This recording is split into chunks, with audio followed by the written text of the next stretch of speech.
दोस्तों, जब आप एलियंस वर्ड सुनते हो तो आपके दिमाग में क्या आता है? बॉलीवुड मूवीज के सीन, है ना? दोस्तों, आज हम बात करेंगे दुनिया के नहीं, यूनिवर्स के सबसे कंट्रोवर्शियल टॉपिक के बारे में।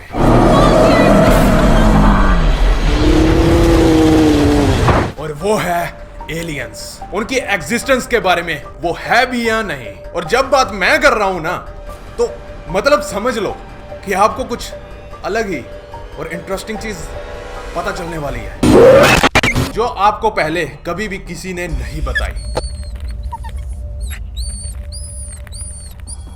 दोस्तों, मैं अपनी वीडियोस में बहुत बार बता चुका हूं कि जब जब लोगों ने एलियंस की मौजूदगी को नकारा है, पर इन सालों में एलियंस ने अपने होने का प्रूफ दे ही दिया है। कभी वो अपनी स्पेसशिप शो ऑफ करने आ जाते हैं और कभी ये हरामी इंसानों को उठा के ले जाते हैं और उन पर एक्सपेरिमेंट करके वापस उन्हें धरती पर छोड़ जाते हैं। नहीं भाई, ये चल क्या रहा है? और ये जो गवर्नमेंट्स हैं, ये भी क्यों इन्हें छिपाना चाहती हैं? और क्या इसीलिए एरिया 51 जैसी जगहों को इतना सिक्योर किया गया है, जैसे कि एलियंस अमेरिका के जमाई राजा हो? दोस्तों, सारी दुनिया अमेरिका की बात करती है, पर हम आज बात करेंगे रशिया के ऊपर। अमेरिका को छोड़ो, रशिया के भी राज अब धीरे धीरे सामने आ रहे हैं। 2009 में रूस गवर्नमेंट ने कुछ टॉप सीक्रेट्स डॉक्यूमेंट्स को डीक्लासिफाइड किया, जिसको देखने के बाद सभी दंग रह गए। और मैं जब पढ़ रहा था उसके बारे में, तो मेरी भी हवा टाइट हो गई, क्योंकि उनके अंदर एलियंस के साथ एनकाउंटर होने का जिक्र था। दोस्तों, आज की वीडियो को बिल्कुल भी स्किप मत करना, क्योंकि आज राजों का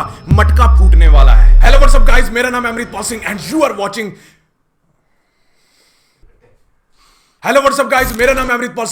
आर वाचिंग बदमाश आइकॉन। तो ज्यादा टाइम का चुतिया ना काटते हुए चल गुरु हो जा शुरू।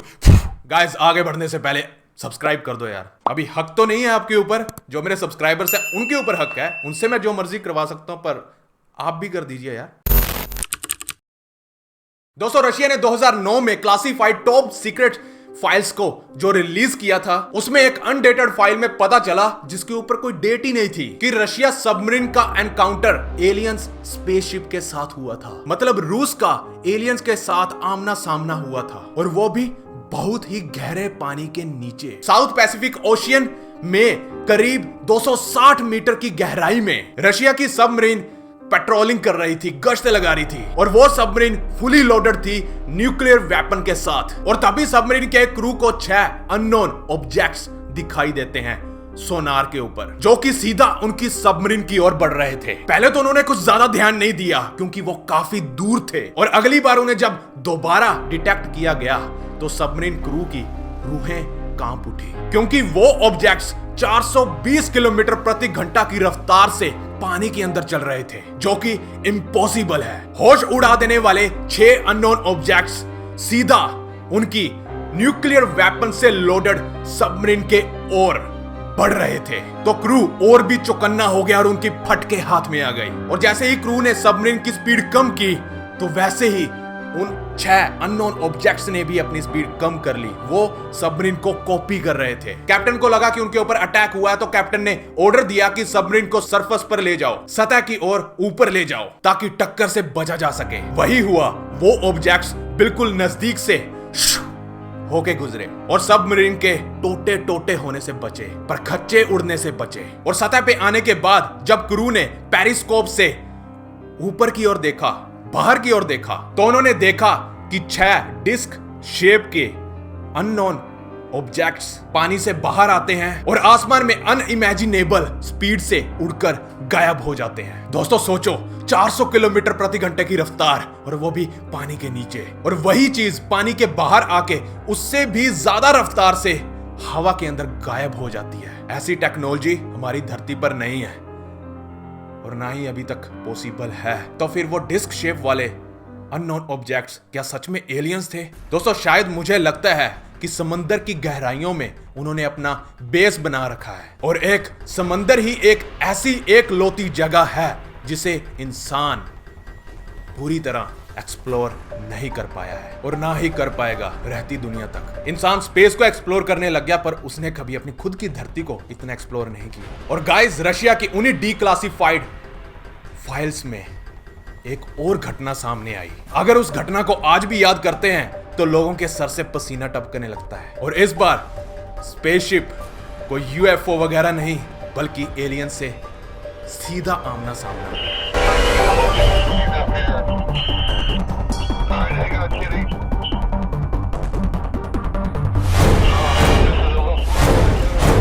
आगे बढ़ने से पहले आज की वीडियो के स्पॉन्सर के बारे में बात कर लेते हैं। गाइस, अगर आप भी फैंटेसी क्रिकेट खेलने में इंटरेस्टेड हो तो माई 11 सर्कल एक बहुत ही अच्छी ऐप है, जिसमें आप लोग अपनी टीम बना के सौरव गांगुली की टीम के साथ खेल सकते हो, और अगर आप जीत गए तो आपको मिलेगा डबल कैश। इसमें आप चैंपियन के साथ भी खेल सकते हो, जैसे कि राशिद, वॉटसन एंड अपने दादा के साथ भी। इसके अलावा साइन अप करने पर आपको 1500 रुपए का बोनस भी मिलेगा। इतना ही नहीं, इसमें आप हर हफ्ते 1 करोड़ तक भी जीत सकते हो। ऐप एकदम सिक्योर्ड है और आप आसानी से ट्रांजैक्शंस कर सकते हो, और मेरे सब्सक्राइबर्स को 20% का कैशबैक भी मिलेगा अगर आप डिस्क्रिप्शन से डाउनलोड करते हो। जाइए, डाउनलोड कीजिए और दादा को हराइए और कैश कमाइए।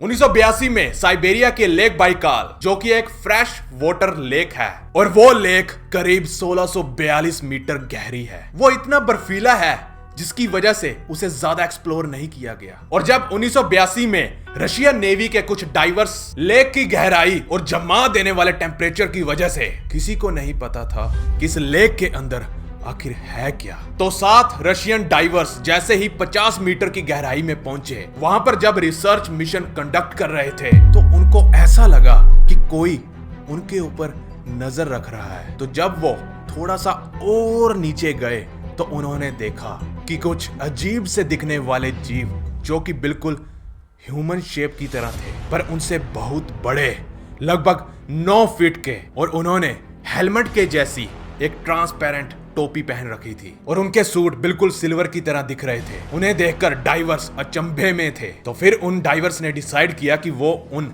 अजीब से दिखने वाले जीवों को पकड़ेंगे। और जैसे ही नेवी के डाइवर्स उनके नजदीक पहुंचे तो उन सिल्वर सूटेड एलियंस ने बहुत तगड़ा एक्सप्लोजन किया, और वो एक्सप्लोजन इतना तगड़ा था कि एक ही झटके में वो डाइवर्स 70 मीटर की गहराई से सीधा पानी के ऊपर आ टपके, जिसकी वजह से 3 डाइवर्स की मौके पर ही मौत हो गई और बाकी अधमरे हो गए। अब सवाल ये है कि वो लेक बाइकाल के वो सिल्वर सूटेड लोग एलियंस थे या नहीं। रिसर्चर्स का कहना है कि अगर वो एलियंस एक फुद्दू से ट्रांसपेरेंट हेलमेट के सहारे और सिल्वर सूट के जरिए जिंदा हैं, वो भी इतने ज्यादा ठंडे पानी में, तो उनके पास कुछ ऐसी टेक्नोलॉजी है जो कि इंसानों के पास अभी तक नहीं है। तो इससे साफ साबित होता है कि अगर वो इंसान नहीं थे तो वो एलियंस ही थे, और ये चीज आपको माननी ही पड़ेगी। यह रिसर्चर्स का कहना है, मेरा नहीं। और दूसरा सवाल यह बनता है कि अगर रशिया गवर्नमेंट का एलियंस के साथ एनकाउंटर हुआ ही था तो वो इतने साल चुप क्यों रहे?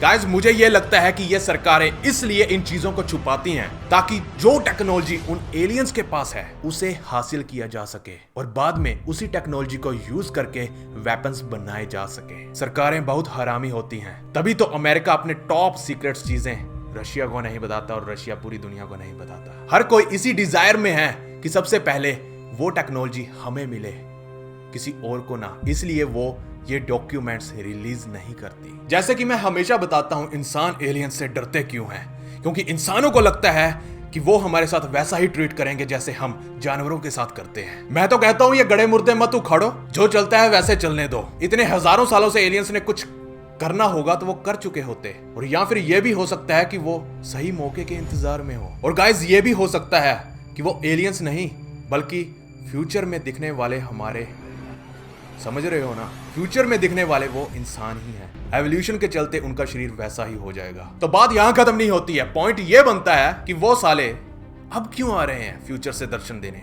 जहां तक मुझे पता है और कुछ बड़े बड़े एक्सपर्ट्स का कहना है, और उन एक्सपर्ट्स का ये कहना है कि ये फ्यूचर वाले इंसान हमारी पुरानी गलतियों को सुधारने के लिए वापस आते हैं ताकि फ्यूचर को बदला जा सके। बाकी एलियंस की पॉसिबिलिटी तो है ही। ये एक बहुत ही बड़ा कंट्रोवर्शियल टॉपिक है कि वो फ्यूचर से आए हुए इंसान हैं, मतलब हजारों साल बाद वैसे इंसान दिखेंगे क्या, या फिर वो एलियंस हैं। ये एक बहुत ही कंट्रोवर्शियल टॉपिक है।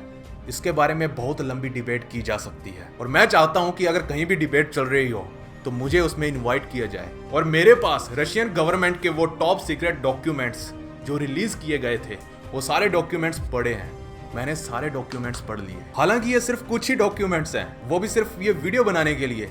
अगर मैं उन डॉक्यूमेंट्स की लिस्ट खोलने बैठ गया तो शायद पूरी उम्र उसी के ऊपर वीडियो बनाता रह जाऊं। कुछ डॉक्यूमेंट्स को इंग्लिश में ट्रांसलेट किया गया है, पर कुछ को अभी तक नहीं किया गया है। जब तक आएंगी मैं शायद और भी नॉलेज और इंफॉर्मेशन इकट्ठी कर पाऊं, तो तब तक आप वेट कीजिए। चलो अब मैं आपसे एक सवाल पूछता हूं, पर उससे पहले आज का लाइक एम रख लेते हैं। गाइस, आज का लाइक एम है 1.5 लाख लाइक्स। मुझे पता है कि आप कर दोगे, तो ठोको लाइक। मुझे चाहिए 1.5 लाख लाइक। मुझे नहीं पता, नीचे कर दो बस। चैनल का नाम बदमाश आइकन क्यों है? पता है बदमाश क्यों लगाया? शौक है बचपन से, शौक है मुझे इस चीज का, बदमाशी का। तो ये रहा आज का सवाल। पिछली बार बड़ा नारियल जवाब दे रहे थे ना गाइस, मैं इसलिए आसान सवाल पूछा था, क्योंकि हर बार आप सवाल का जवाब नहीं दे पाते, इसलिए मैंने आसान सवाल पूछे थे ताकि आप जवाब दे पाएं। चलो आज बहुत ही ज्यादा हार्ड क्वेश्चन पूछने वाला हूं मैं आपसे। दोस्तों, एक कीवी, ये वाली फोटो में आप 1 नंबर पर कीवी देख रहे हो। इसका टेस्ट आपको पता होगा कि कीवी का स्वाद कैसा होता है। और दूसरी फोटो ये ब्लर की हुई है। ये बताइए कौन सा फल है जिसका स्वाद बिल्कुल कीवी जैसा है? बड़े जीनियस बन रहे थे ना? बताओ अब सवाल का जवाब। यह इम्पॉसिबल है सवाल का जवाब दे पाना। और हाँ, इंस्टाग्राम से देखकर यहां पर कमेंट करोगे तो भैया सबको पता चल ही जाएगा, क्योंकि मैंने जवाब इंस्टाग्राम पर दे दिया है। दिमाग चलाओ अपना। अगर सवाल का जवाब पता है तो नीचे कमेंट कर दो, नहीं तो इंस्टाग्राम पर फोटो पड़ी है या वीडियो पड़ी है, जाकर देख लीजिए। मन करे तो वहां पर कमेंट कर देना कि जी मुझे पता था, नहीं तो ठीक है। ये रहा इंस्टाग्राम का यूजर नेम। वीडियो अच्छी लगी तो शेयर ठोको, और आज का लाइक एम तो मैं मांग ही चुका हूं, तो ठोको लाइक।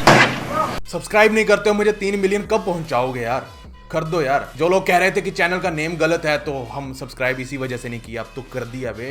कर दो यार। बोरिंग जिंदगी से छुटकारा पाने के लिए चैनल को सब्सक्राइब करें और साथ वाली टली भी दबाएं, ताकि वीडियो अपलोड होते ही आपको मिल जाए, क्योंकि जो भी है सिर्फ इसी चैनल में है और कहीं नहीं। उस वाले पे भी है, नए वाले पे। टेक आइकन को भी सब्सक्राइब करना ना भूलें, जो अपना दूसरा चैनल है। तो फिर से मिलते हैं नेक्स्ट एपिसोड में, तो बिना गाली दिए ओके बाय।